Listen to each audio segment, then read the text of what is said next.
Hi, I'm Daniel Lucas, and welcome to Book 101 Review.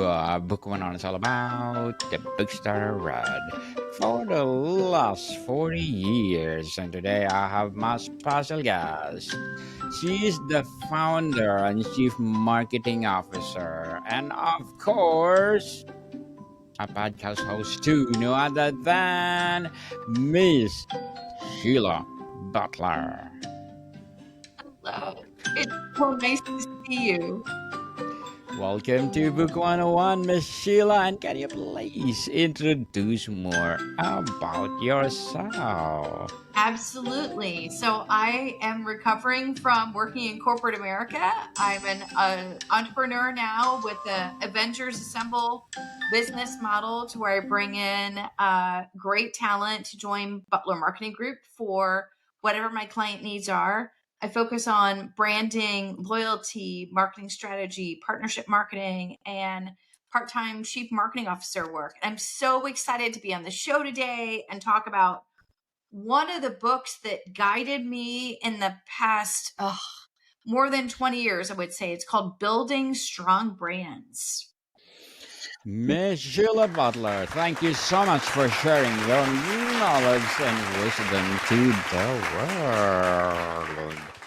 What's the central big idea of building strong brands and differentiated it from other branding books? Oh my goodness. So, by the way, this book was written in the mid 90s. And so we're kicking it like way old school. But I tell you what, if there are some books that you have on a bookshelf and they're like the oldies but goodies to where you constantly refer back to them, it's because they're solid in terms of strategy and the principles are universal regardless of what is happening in the world. So, what I will tell you about this book is that I had started my career at Walt Disney World in parks and resorts and cruise. And I was in a marketing position and they were rolling out brand management. They were teaching people the principles of brand management, how to write a brand strategy and understand defining your brand promise and the benefits to your customers of buying into that premise and your point of difference and what is brand personality and what are the core equities of your brand and what are the brand pillars and how do you support like the reasons to believe and buy into a brand promise. And so I thought, well, this is amazing. And when I left Disney, I took a job at a tech startup outside of Philadelphia and I was the director of brand strategy. I'm like, I've got this. I worked at Disney. I know my stuff. And then suddenly I went from a team of 100 people that all understood and thought the same way as me to then teaching branding and marketing in a tech startup to people who were building websites and they were entrepreneurs and building their own products. And suddenly I thought, oh my God, I don't think I know as much as I think I know. Like I had a bandwidth of 100 people that I could lean against and bounce ideas off of. And suddenly I, I'm the only person. I'm an island. And I discovered this book. I stumbled on this book by David Acker, Building Strong Brands, and it was my go-to resource for everything that I learned the foundation of at Disney, but really then the nuts and bolts of how do you define your target audience and their personas and your ideal customer and how do you speak to them in a way? How do you define marketing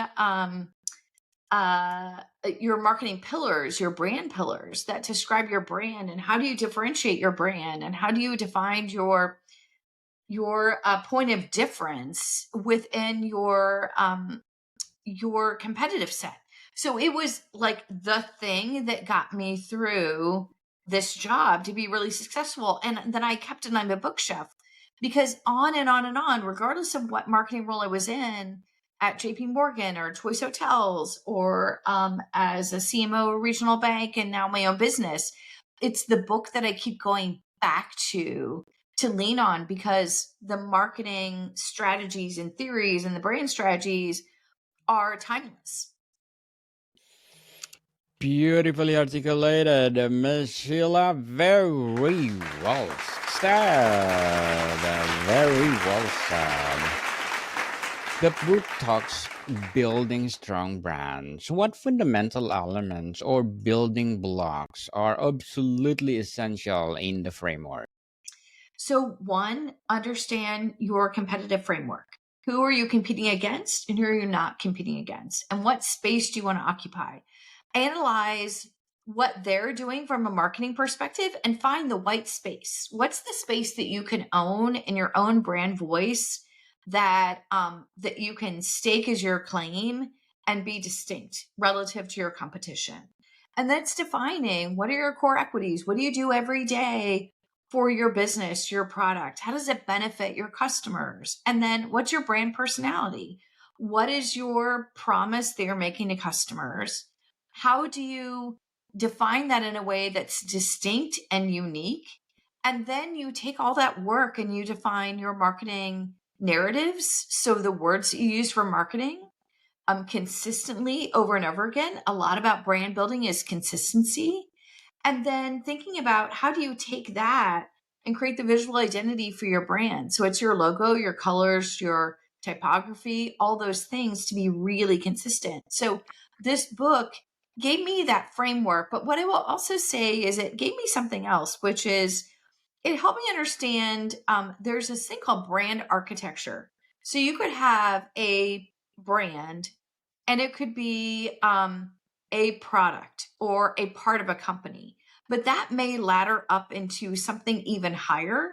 So think about like Procter and Gamble, and then all the different brands that they have underneath it. So it taught me also this brand hierarchy or brand architecture to where sometimes you have to define the parent brand at the very top. What does that mean? What are all the different reasons to believe that brand promise? And then what is its look and feel and so forth? And then it's got these sub brands underneath it that also want to be branded sometimes as their own, and sometimes they talk about the parent. And how do you do that? How do you separate brands, especially in a big company like Procter and Gamble that's got so many different brands, or Coca-Cola, all these classic brands? How do you define each of the sub brands or sub products and have them be distinct yet connected to the parent? And this book taught me all of that.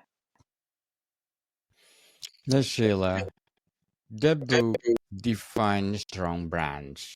Mhm. What fundamental elements that purely about recognition or profit itself? Or there a deeper metrics?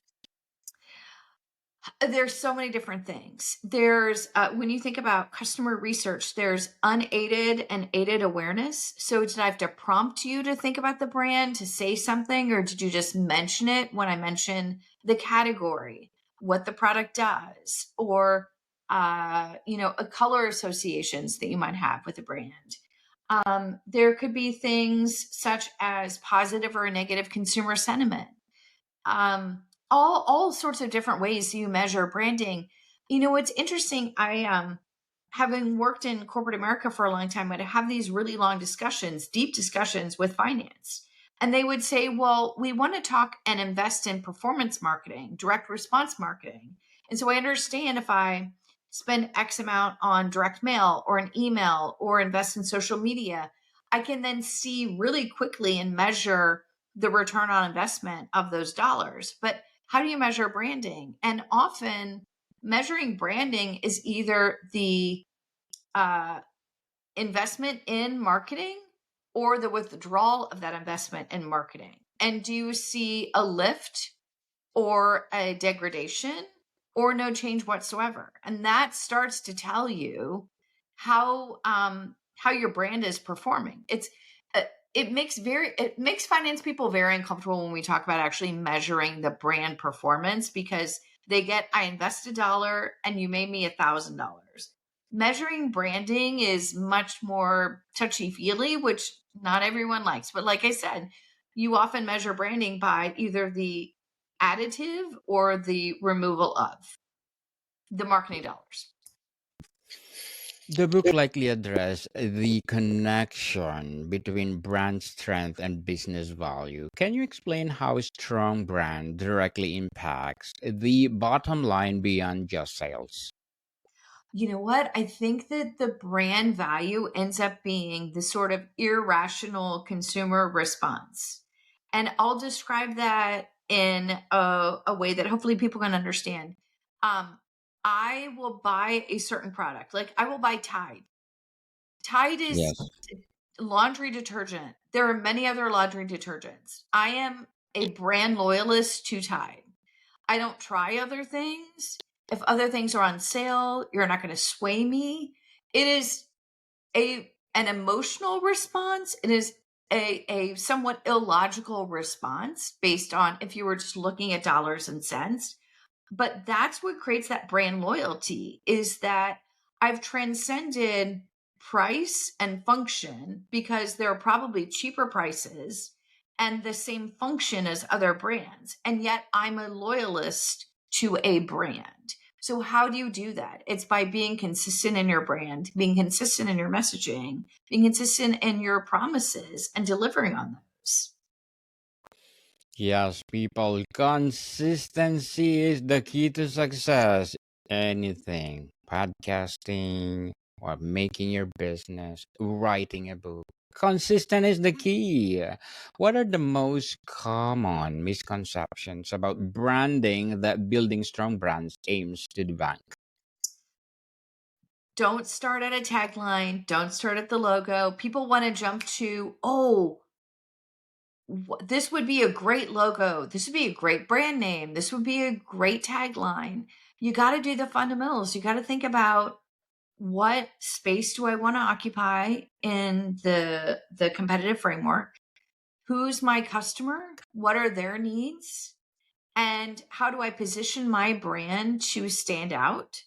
And then be very, very consistent.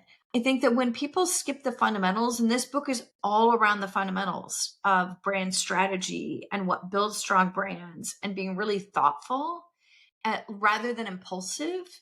And then once you set that strategy, being very consistent over a long period of time to reinforce that message over and over again so that it is seeded as something that is unaided in recall if you were to go into research.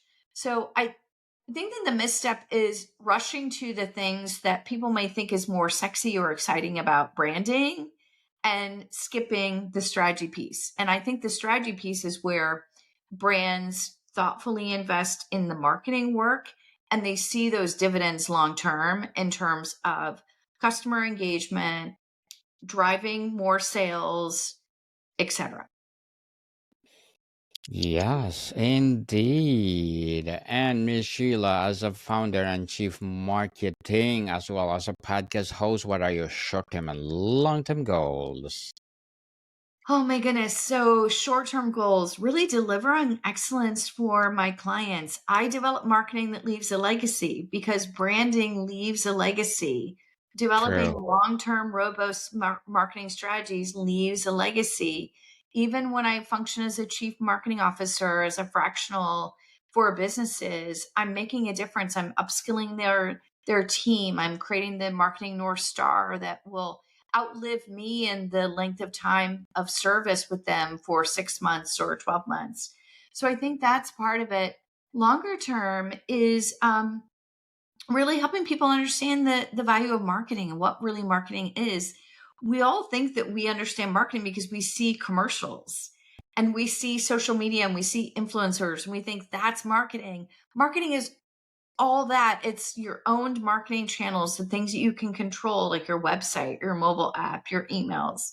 It's the earned media, like social media and press releases and podcasting, etc.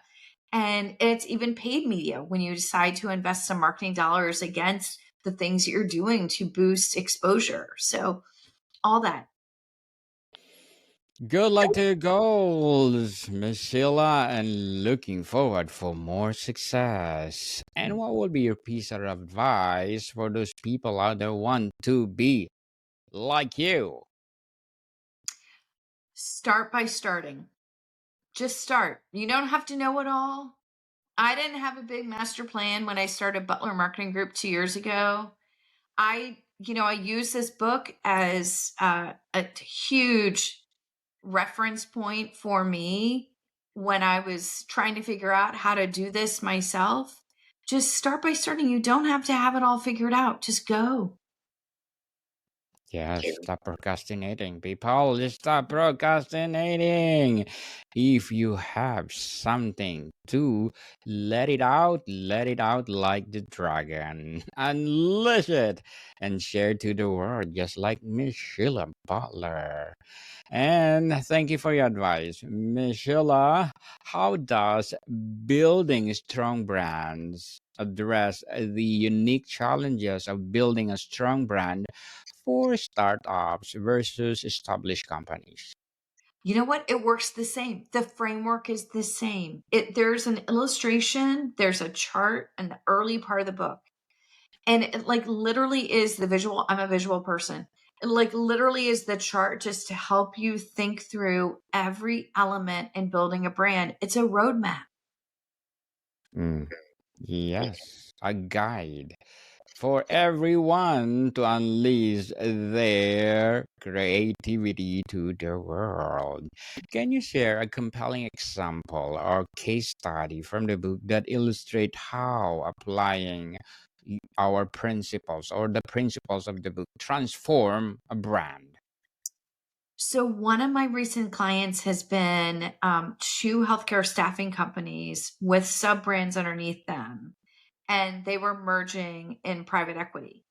And so they hired Butler Marketing Group to come on and develop this new parent brand. So, as I was mentioning, this book talks about the parent brand and then all the sub brands. So, they had sub brands.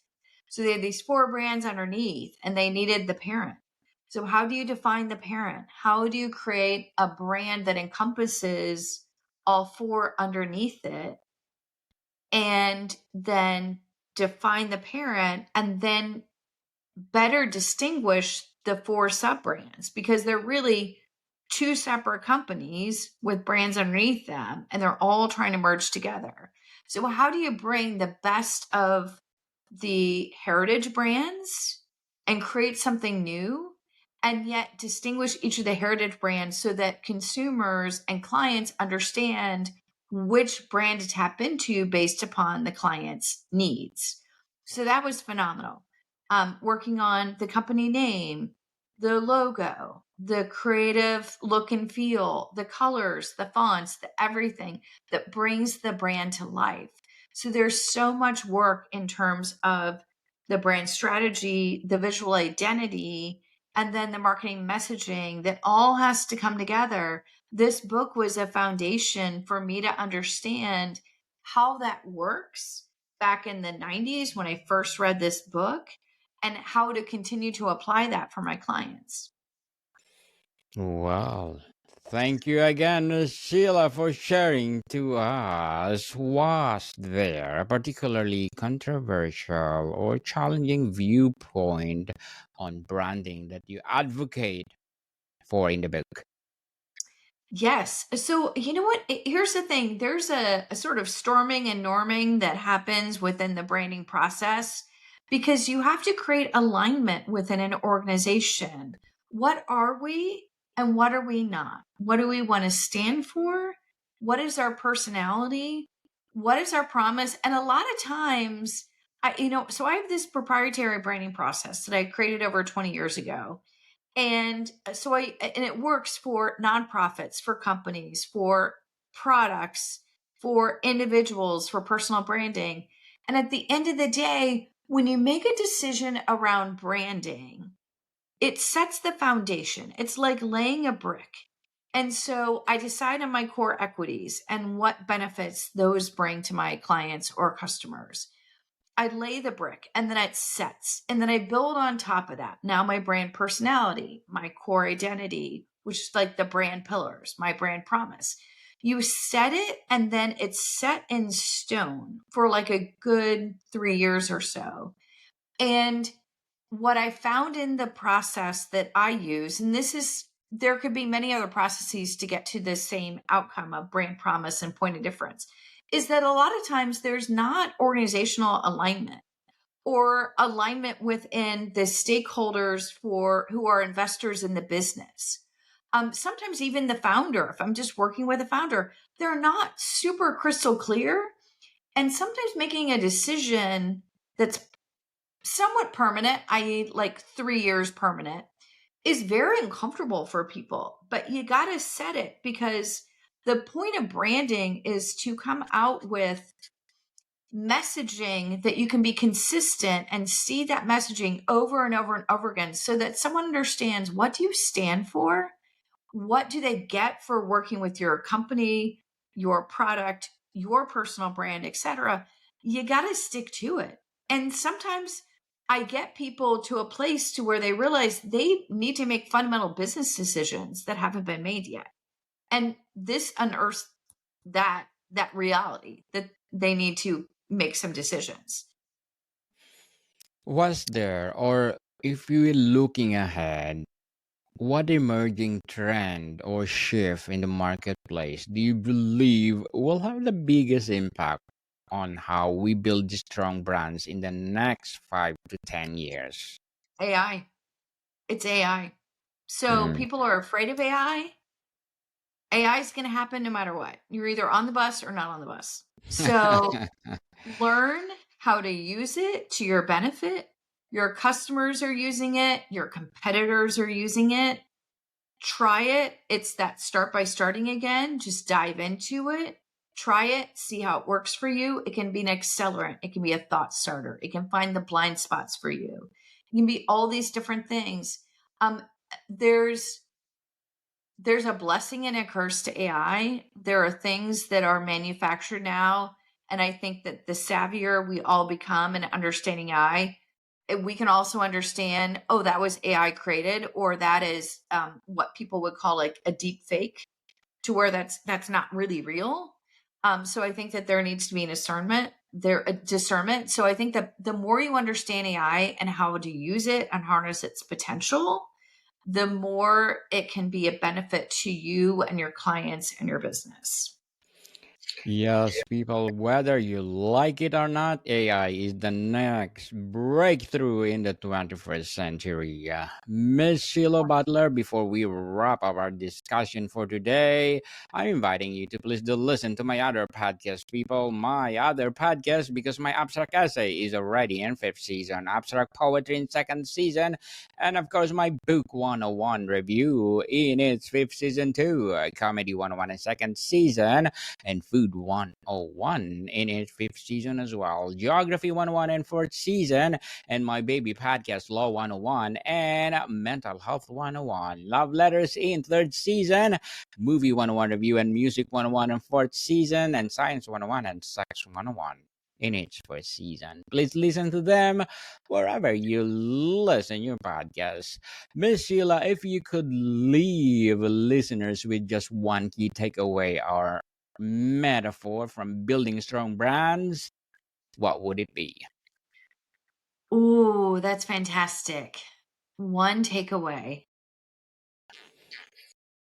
I Yes. think be consistent. Whatever you decide that defines your brand, your essence, be consistent over and over and over again in the look and the feel and the messaging and how you show up. That's what will endear people to your brand. That's what will get people coming back again.